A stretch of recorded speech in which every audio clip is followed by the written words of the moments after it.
Hey everyone, my name is Tyler Mowry, and this is the Writer's Mind Podcast, episode 53.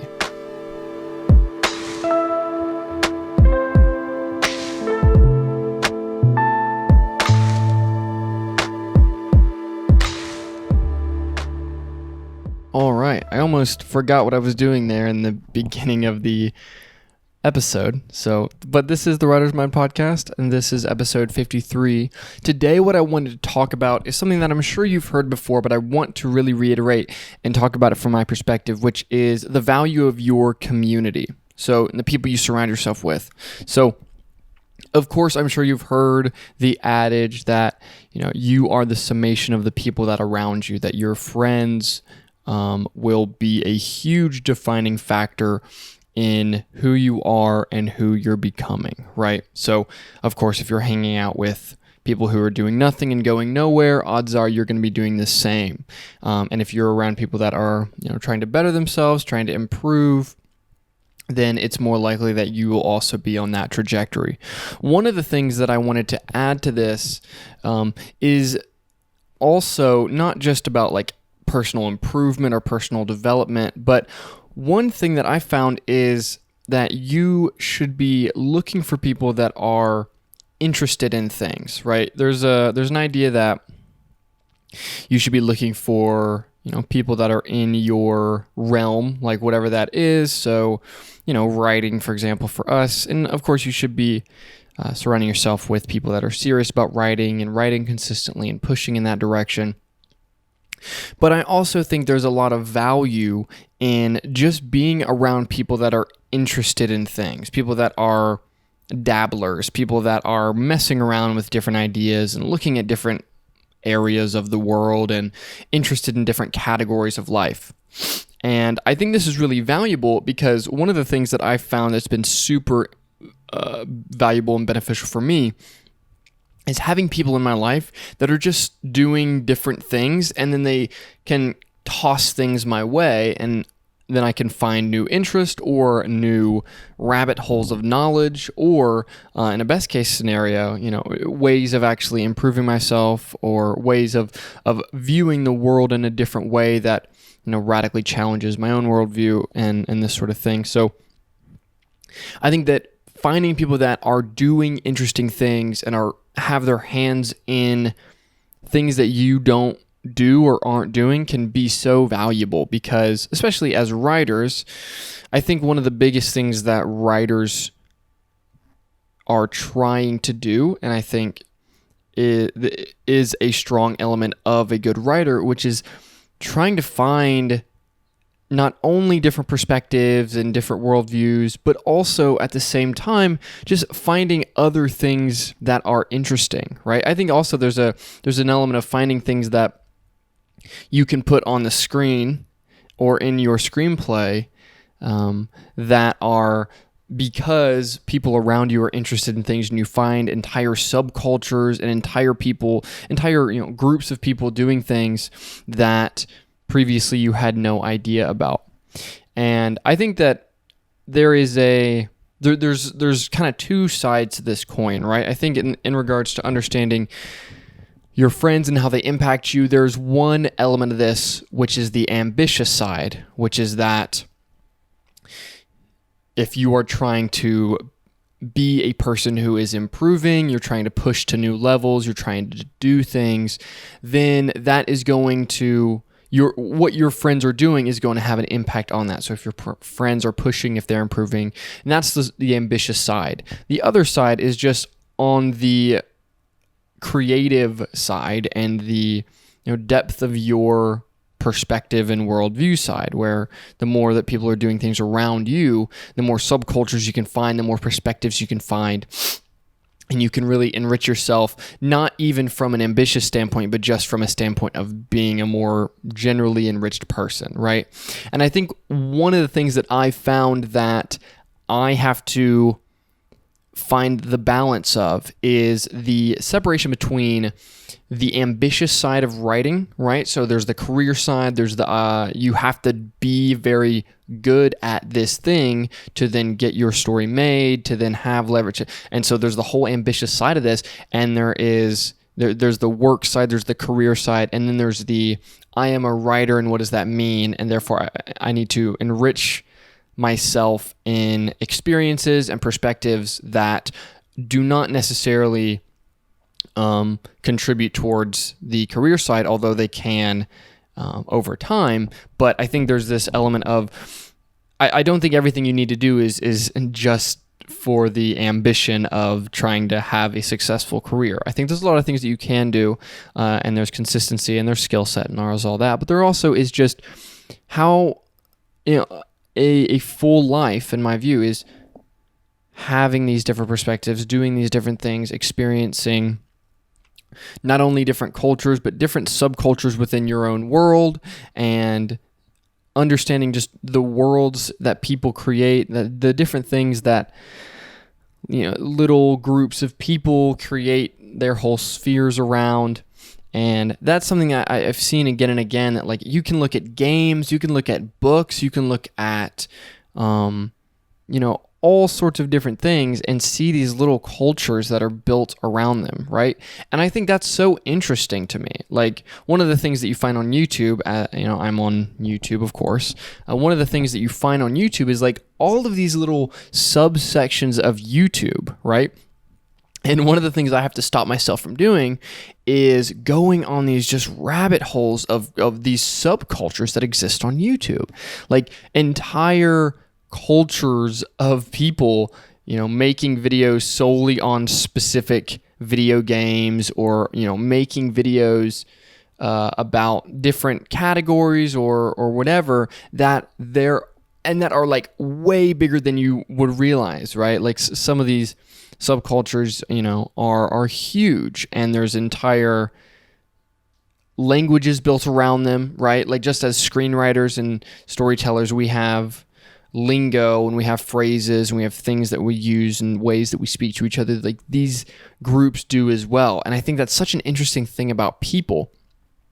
And one of the things that I have to stop myself from doing is that I can so easily I can so easily get distracted, in the sense of I can be interested, and I understand why people are interested in all these different things. Like when I stumble upon some sort of subculture on YouTube, I get why it's interesting to these people. I'm like, oh, I could get into this, whatever it is, but then I realize, okay, I can't be completely and fully involved in absolutely everything, right? Because there is this other side where you have to pick and choose what you put your focus into, and then at the same time leave enough of a gap to allow new interesting things to come in. And I think that's part of the back and forth that we can just feel in life, where focus allows us to get things done, but then we need to put our head up and look around to see all the different interesting things that are happening around us. And I also think it's interesting that as I have traveled, I haven't done a ton of traveling, but of the amount that I have, like one of the things I've noticed that people don't talk about as much is how different cities, or even sections of cities, have their entire little subcultures, and that's not something that we see a lot too, where I really think, because the human mind is so local and we exist in this global world, we end up with this sort of weird, confusing middle ground, where like there's just constantly all these little subcultures being built because we exist, because there's so many of us, but at the same time our brains are built to only deal with a certain amount of information and a certain amount of people, and so we have all these subcultures. And I think it's fascinating to see all of them. And I think as writers, we want to be able to engage with people in what they're interested in. We want to be able to engage with people in their worldviews. We want to be able to have an understanding of what they're saying, and to be able to enter into other people's worlds and see what's going on. And I think that in your own circle, right, you want to find people who are writers, but if all the people around you are writers, right, if everybody, let's say you have 5 close friends, something like that, they're all interested in screenwriting. You guys are always talking about screenwriting all the time. Well, this is a problem for you in the long term. You're going to learn some great elements in the craft of screenwriting and ideally in the career of screenwriting, but you're also going to be missing some of the depth of the world. You're going to be missing some of the things that you could be writing about. You're going to be missing just experiences because all you're doing is focusing only and solely on one element of life. And that is kind of the balance, right? You have to kind of choose the one or two things that you're going to spend and dedicate time and large amounts of time to do. Let's say for us that is screenwriting.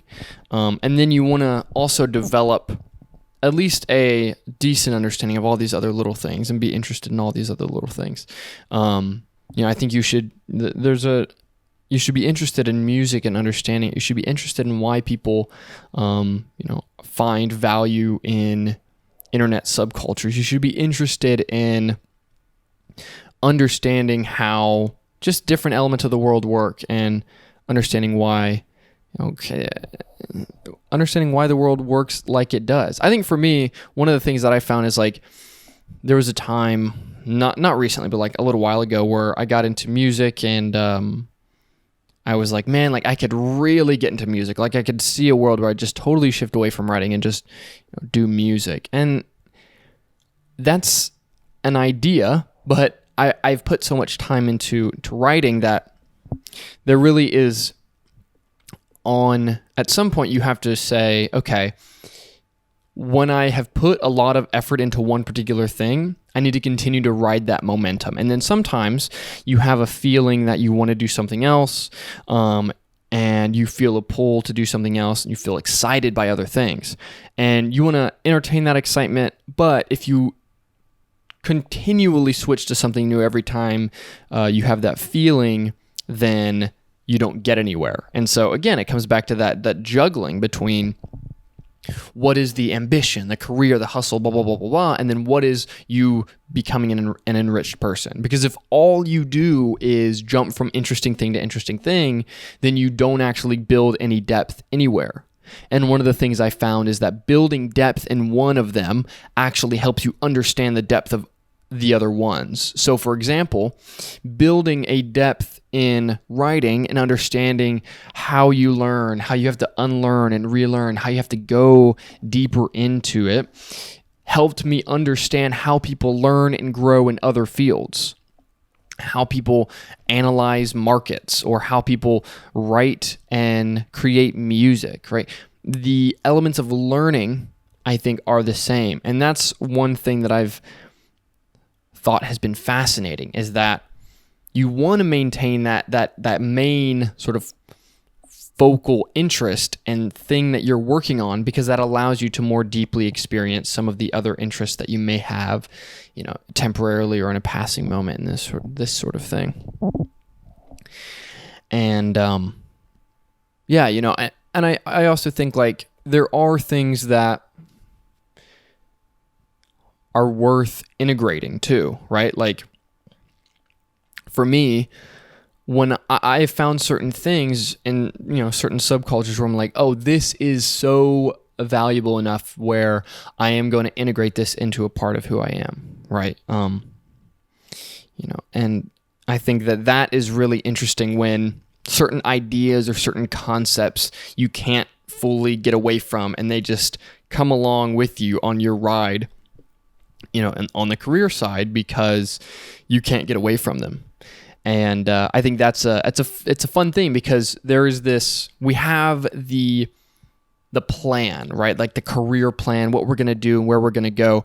And it's important to have that. And at the same time, it's important to have the ability to bring new things in and to adjust the plan and to understand that other things can be interesting, and so interesting enough that you integrate pieces of those things into your person and into your worldview and into where you go next. For me, I know I've talked about Bitcoin and cryptocurrency and this sort of thing. That's something that I found because I was just on Twitter and just looking into different subgroups, looking at what are people talking about? What are people, when people aren't talking about the news constantly, or when they're not talking about memes or pop stars constantly on Twitter, what are people talking about? And I found fun, interesting subcultures and all these different ideas. And within those, I found the Bitcoiners, and I found, the crypto bros, and I found all these people and what they were building. And it was fascinating to me. And it's something that I've really integrated, and something that I've really kind of said, oh, okay, like, these ideas and some of the things that they stand for are things that I believe in, things that I can see real value in. And so, that's really fun. I think that's interesting, because also it allows me to then come back to my writing with new characters and new concepts and new ideas. And there really can be this flow back and forth of like interests that you find and how those interests integrate with your writing. I think it's always interesting seeing writers that are, travel and adventure writers, and watching that really integrate into their writing. I also like something like Aaron Sorkin, where Sorkin was a lover of writing and a lover of theater, and he also was really interested in the news and in politics and how that world worked. And so then we see shows that he wrote built upon these other interests. We see The West Wing, and we see what was that? Was it Newsroom? Maybe I'm wrong. You know what I'm talking about, though. The one with what's his name? You know what I'm talking about.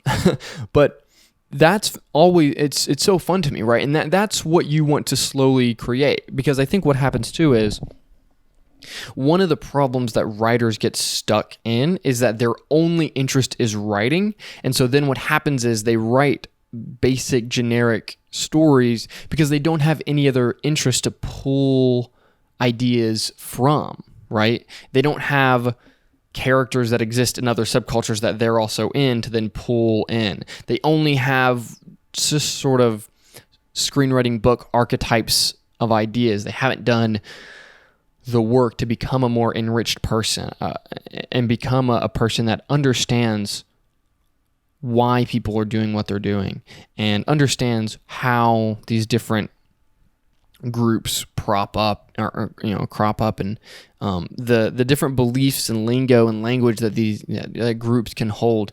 It's fascinating to me, and I think it should be fascinating to you too. And I think it's really important for you to talk to who you can talk to. If you find interesting people, then, talk to them in whatever way you can, especially if you can find them in person, obviously, but over the internet as well. Talk to interesting people. Talk to people that are not writers, but are doing things that you're interested in, and follow people, see what they're doing, see what their culture is, what their subgroup is, what are the beliefs that their particular culture or group is holding on to as super valuable.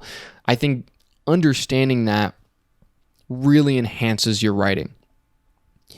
Because like I talk about, like the core of your story is going to be the philosophy at the center, the philosophical conflict at the center, and then the beliefs that characters hold. And so in real life, people that you meet, especially when they exist in some sort of subculture, that subculture will have a set of beliefs. It will have a set of things it finds valuable, and it will then take action based upon the things that it finds valuable. So for example, in like the crypto world, it's about decentralization, making money, building a new global economy, these sorts of things. And within that, different people have beliefs, and they build projects based upon these beliefs of trustless systems and decentralization and anonymity and these sorts of things.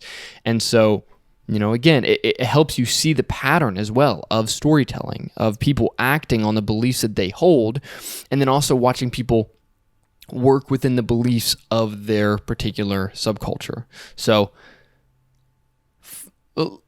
there is a lot of value in the people that you bring around you. I think that, like, especially if you're somebody who struggles with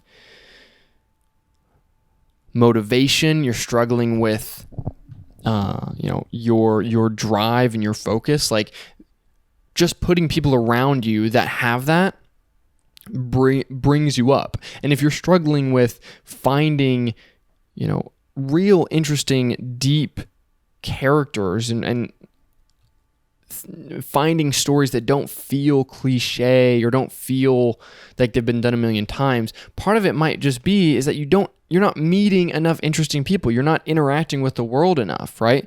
I think especially during this pandemic and everything, it closed people off. And I don't think that's good for you as a writer. You need to be talking with people. You need to be understanding people's perspectives, right? Especially if their perspective is such a foreign idea to you. It's like, okay, why do they think that way?